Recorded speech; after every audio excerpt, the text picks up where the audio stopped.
Hey guys, remember when I uploaded an episode about Bulova? Well, you should, because we uploaded that episode on Monday, so what are you doing? But seriously, it's time to talk about another company that people complain to me constantly for not talking about enough on this channel. Did that make sense to you? What I'm saying is everybody complains to me constantly for not mentioning Longines on this channel. Well, there, I said it. Longines, Longines, Longines, Longines, Longines, Longines, Longines, Longines. Sounded like I was starting up a diesel engine in the cold. Okay, but seriously guys, all jokes aside, I really do have a whole bunch of respect for Longines, if only for one reason. We're gonna explore that a little bit further today. It's 5:03 p.m.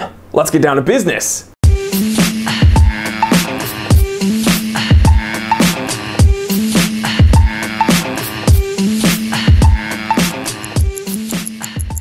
Okie dokie guys, so I figured I'd shine the spotlight on Longines, and if anybody can count how many times I've said Longines in this episode, I might just give you a little something. Who knows? It might be a little giveaway. Longines, Longines, Longines, Longines, Longines, Longines. You know the terrible part about this is that I'm going to have one of my editors count how many times I said Longines, because I'm not going to rewatch the episode and count that.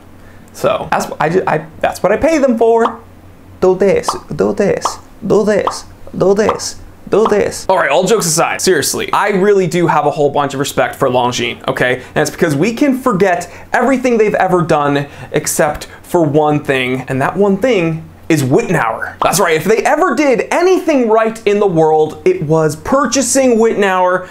Man, okay, here's what I mean. So in 1950, Longines purchased Wittenauer, and to my knowledge, every Witty that's been listed at the time teller shop has been made by Longines. That's right, all those crazy Art Deco case designs, all those pristine dials, all those practically unstoppable movements. I mean, seriously, these watches have been around forever, worn by a ton of people, and they're still ticking away perfectly. We have Longines to thank for that. Now, unfortunately, Bulova owns Wittenauer, and Wittenauer's been run straight into the ground. But we're not talking about Wittenauer today. Today, we're gonna focus on Longines. So without further ado, here are 5 of my favorite Longines watches. And full disclosure, guys, spoiler alert, they're all from the Heritage collection. First up, the Longines Heritage Military COSD. Now this watch looks like a badass old school military field watch. It's got a flat brushed bezel. It just looks super duper tough. It's not too big at 40 millimeters, so it'll wear on your wrist very, very nicely. Of course, it's got a sapphire crystal, and it's powered by the L619 automatic movement, and I believe it has a 42-hour power reserve. So far, the specs look pretty good, and it looks like a tough little military watch. Now, my only complaint is that it only has a 30-meter water resistance rating. That's a huge bummer, okay, because it's such a badass,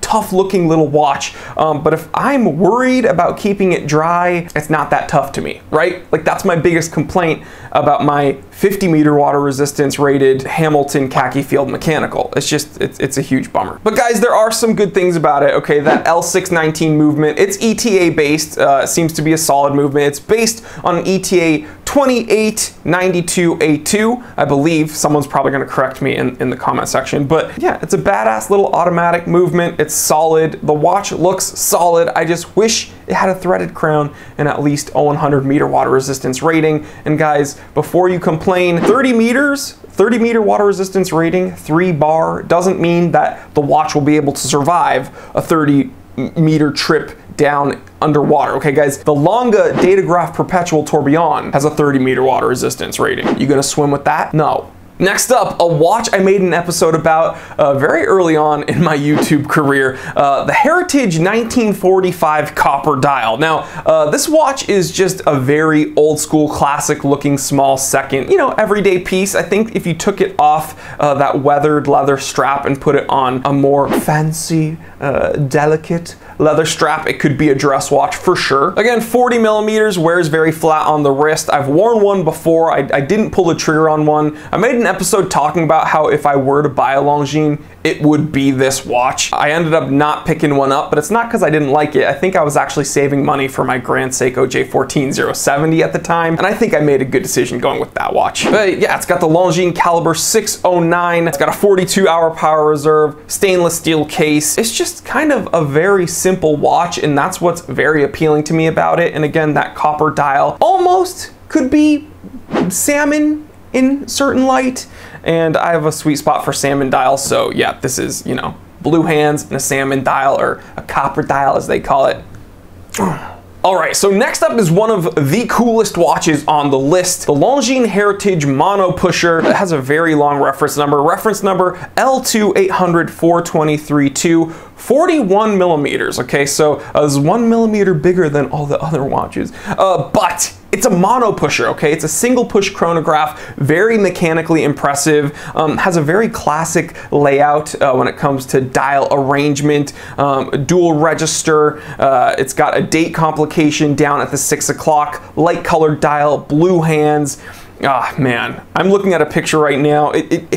Everything is so well thought out, so well placed. It is gorgeous. A little bit pricey. If you can find one, they typically come in above $3,000, but again, around $3,000 for a single push chronograph, Swiss made one, that's actually kind of reasonable. Next up is the Longines Flagship Heritage Small Seconds. Now this watch, this is kind of like if a Chopard LUC and a Mito Baroncelli Heritage 2 like came together and had a baby. That would be this watch, and I love it because I love both of those watches, so only good can come from that. Now this is also powered by the L609 movement. Again, small seconds, very, very nice layout, very classic. This is almost exactly like what you would find in a vintage small seconds watch. Again, it looks just a little bit more fancy, a little bit more updated, a bit sharper.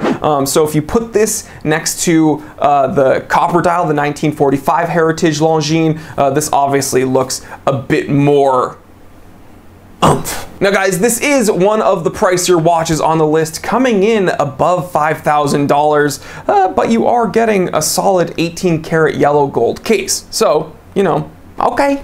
But one of my favorite things about this watch, sure, it's got, you know, precious metal, it's got small seconds, it's got classic styling. This has got around a 38 millimeter case diameter, so it wears, oh, just classically sweet. Kaboom, baby. And speaking of classic sizing 38 millimeter watches, the Longines Heritage Military 38 millimeter Auto. Now, this watch is kind of similar to the 1945 Heritage, okay? I know I'm kind of bouncing around. I'm not trying to confuse people with all the Heritage, Longines. Oh, that's kind of a song. Heritage, Longines. It was like a weird chant. We've summoned some weird demon, I know. But this watch's dial, it's not as clean as the 1945 Heritage Copper Small Seconds. This one has some patina, some weathering to it, and I know it's gonna immediately turn some people off. So hear me out. People either love or hate, you know, fake patina, patinated hands. My Hamilton Khaki Field Mechanical 38 millimeter that has patinated hands, faux patina as people call it. And I love it because I love the whole vintage aesthetic, but some people absolutely hate that.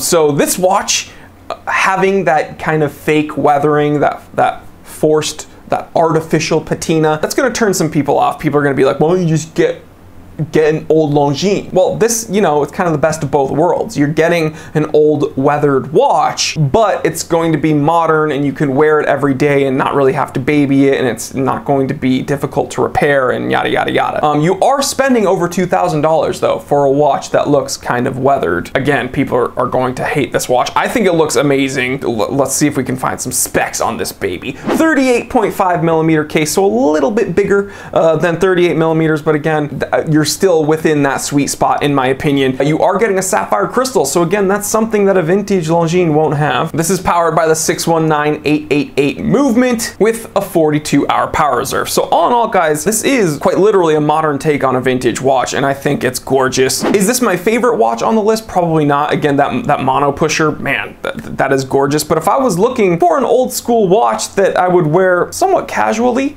yeah, I would totally pick this one up. But between this one and the COSD, I would pick that one because it looks a bit tougher. So there you have it, guys. That was my list of 5 Longines that I could actually see myself adding to my collection. But here's the thing, okay, all those watches, they were part of the Heritage Collection because, let's face it, Longines made their best watches a long time ago, and because they made their best watches a long time ago, I'd be remiss if I didn't share with you one of the most unique Longines I've ever seen, and I happen to have it here in the office today. Here we have a gorgeous 10-karat gold-filled swirl dial Longines circa 1970. Now this has got a 17 jewel automatic movement, it's got a 33.3 millimeter case, but a 38.7 millimeter lug to lug, so you could wear this kind of as a classically styled gentleman's watch.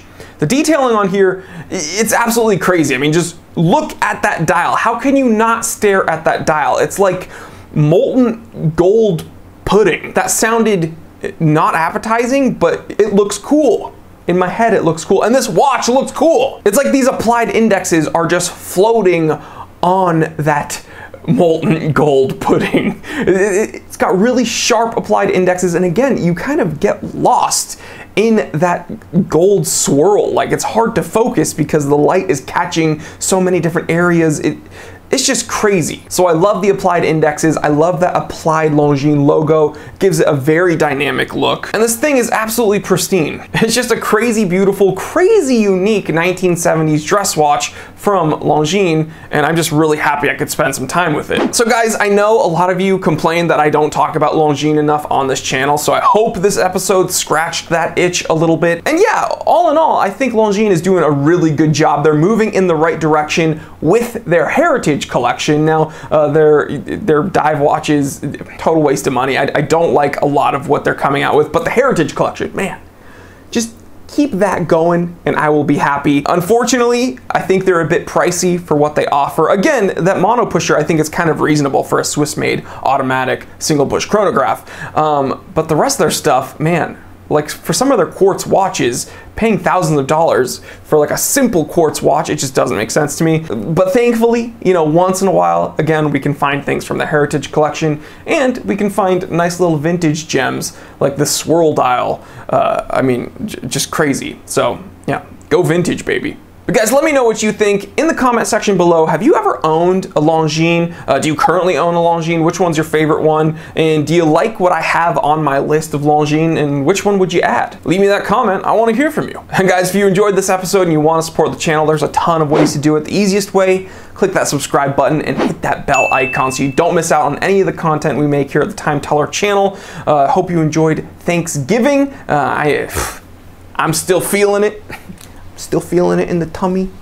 Probably because I have a whole lot of leftovers and I just can't stop eating pie. I can't stop. But joke's on them because I filmed this episode before Thanksgiving. The day before Thanksgiving, I filmed this episode. Showbiz is crazy. Showbiz is weird. And if you want to go above and beyond in supporting the channel, I have a list of stocking stuffers in the description. Those are affiliate links, so if you shop there, you're supporting the channel a bunch. So we thank you so much for doing that. Or you can go to www.thetimetellershop.com. Hopefully there's still some stuff for you to check out. I know we're gonna have a bunch of merch there for you. Maybe there are still some watches there. Either way, you don't want to miss out. So click that link in the description below, check out the website, and yeah, you're going to be helping out a bunch, guys. Seriously, we could not make this content without you guys. So thank you so much. But seriously, guys, like, comment, subscribe, share this with everyone you know. I'm Jory Goodman, the Time Teller. Always remember, I didn't invent time. I just tell it. Real quick, if you enjoyed this episode, then do not worry, the fun doesn't need to stop here. Check out these recommended episodes that are going to be popping up on the screen anytime now. Also, take a moment, check out my brand new channel, the Time Away channel. It's where I talk about everything outside of the watch world, some of my other collections, some of my other hobbies. And if you're not interested in any of that, don't worry, just stay right here and I will see you right here. Because I never leave. I am trapped inside of this camera. That was my suave dab.